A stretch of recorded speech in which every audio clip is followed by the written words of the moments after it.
तो चलिए आज हम अपने चारों ओर की दुनिया के एक बड़े रहस्य को समझते हैं। हमारा पर्यावरण ये सिर्फ पेड़ पौधों और जानवरों के बारे में नहीं है, बल्कि ये एक पूरा का पूरा सिस्टम है जो इस धरती पर जीवन को मुमकिन बनाता है। आइए मिलकर देखते हैं कि ये कमाल का सिस्टम आखिर काम कैसे करता है। तो सबसे बड़ा सवाल यही है, ये सब कुछ पेड़, जानवर, हवा, पानी, ये सब एक साथ मिलकर आखिर काम कैसे करते हैं। ये जीवन का एक बहुत ही उलझा हुआ जाल है और आज हम इसी जाल की गुत्थियों को सुलझाएंगे।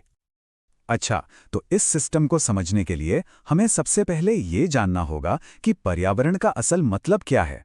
ये सिर्फ एक शब्द नहीं है, ये वो पूरी दुनिया है जिसमें हम सब रहते हैं।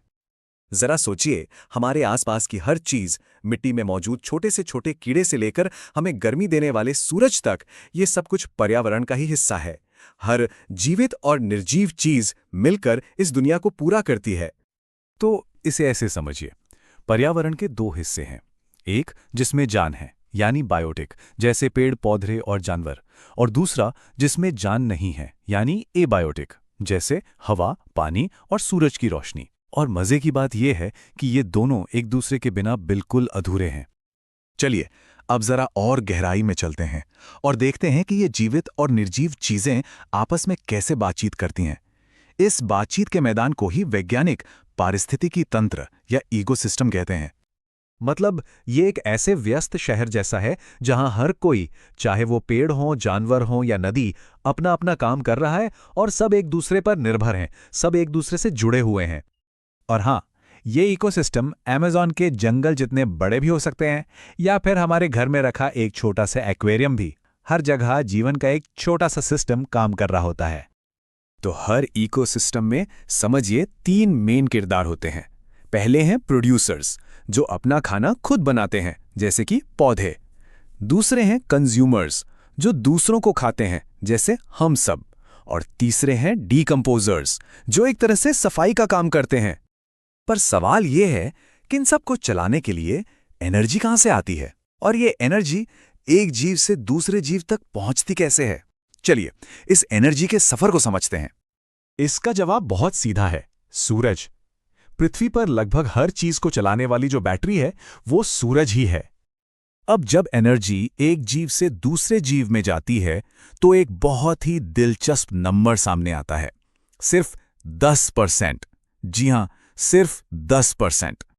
इसे 10% का नियम कहते हैं।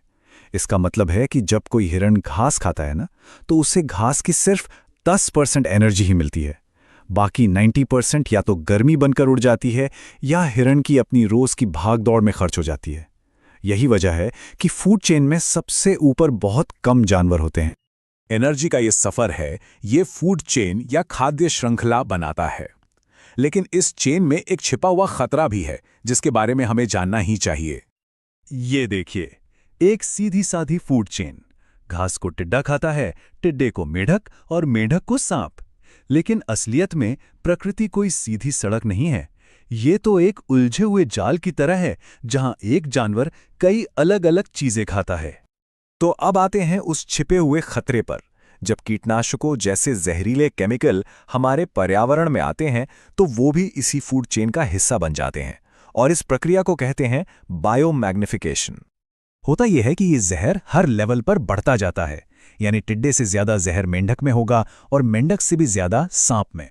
तो जो भी फूड चेन में सबसे ऊपर होता है, जैसे इंसान या कोई बड़ी मछली, उसके शरीर में सबसे ज्यादा जहर जमा हो जाता है। ये एक बहुत बड़ी चेतावनी है।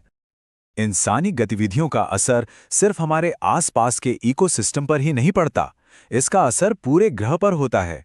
इसका एक बहुत बड़ा उदाहरण है हमारी सुरक्षा कवच यानी ओजोन लेयर पर जो असर पड़ रहा है।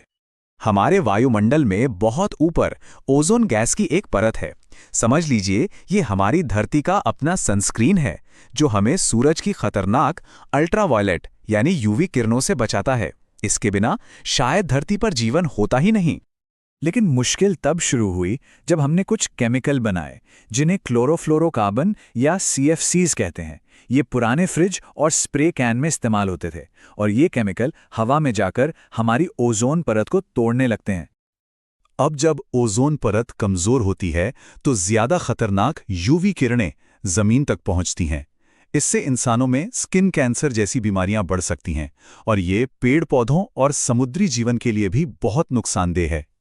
तो ये सब सुनकर शायद लगे कि अब क्या होगा, क्या हम कुछ कर सकते हैं? तो अच्छी बात यह है कि जवाब है हाँ, बिल्कुल कर सकते हैं। हम सब बदलाव ला सकते हैं और इसकी शुरुआत हमारी रोजमर्रा की जिंदगी से ही होती है। बदलाव की शुरुआत हमारे कचरे से हो सकती है। हमारा कचरा दो तरह का होता है। एक वो जो कुदरती तौर पर गल जाता है, जैसे सब्जियों के छिलके, इसे बायोडिग्रेडेबल कहते हैं। और दूसरा वो जो सैकड़ों सालों तक वैसा का वैसा ही पड़ा रहता है, जैसे प्लास्टिक की बोतलें, इसे नॉन बायोडिग्रेडेबल कहते हैं। तो इस कचरे से निपटने के लिए एक बहुत ही सिंपल सा फॉर्मूला है, 4R का सिद्धांत। पहला R है रिड्यूस, यानी जरूरत से ज्यादा चीजें ना खरीदें। दूसरा R है रीयूज, यानी चीजों को फेंकने से पहले बार बार इस्तेमाल करें। तीसरा R है रीसाइकल, यानी कचरे से नई चीजें बनाएं। और चौथा R है रिकवर, यानी कचरे से एनर्जी बनाएं। तो आखिर में ये समझना कि हमारा पर्यावरण कैसे काम करता है, हमें इसे बचाने की ताकत देता है। हर छोटा कदम बहुत मायने रखता है। तो सवाल ये है कि इस ग्रह को बचाने की कहानी में हमारा अध्याय क्या होगा? ये सोचने वाली बात है।